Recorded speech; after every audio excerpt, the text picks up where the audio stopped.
হরে কৃষ্ণ বন্ধুরা, রিয়াজ ব্লগ চ্যানেলের সকল ভক্তবৃন্দকে জানাই সুস্বাগতম। আজকের ভিডিওটি শুরু করছি লোটন ষষ্ঠীর ব্রতকথা দিয়ে। লোটন ষষ্ঠী একটি লৌকিক উৎসব যা শ্রাবণ মাসের শুক্লপক্ষের ষষ্ঠী তিথিতে পালিত হয়। এই ব্রত সন্তানের মঙ্গল কামনায় মায়েরা পালন করেন। বিশেষত পুত্র সন্তানের জন্য এই ব্রত পালন করা হয়। লোটন ষষ্ঠীর ব্রতকথাটি হল, জনৈক বামনির গিন্নি ষষ্ঠী পূজার জন্য 6টি সোনার লোটন রেখেছিলেন, কিন্তু পুজো করার সময় দেখেন 3টি লোটন নেই।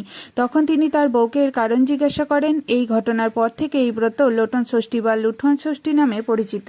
এই ব্রত পালনের মাধ্যমে মায়েরা পুত্রশোক থেকে মুক্তি পান এবং সংসার সুখের হয় বলে বিশ্বাস করা হয়। লোটন ষষ্ঠী হল সন্তানের মঙ্গল কামনায় পালিত একটি ব্রত, যা শ্রাবণ মাসের শুক্লপক্ষের ষষ্ঠী তিথিতে অনুষ্ঠিত হয়। ভিডিওটি ভালো লাগলে অবশ্যই সাবস্ক্রাইব করে দেবেন। রাধে রাধে।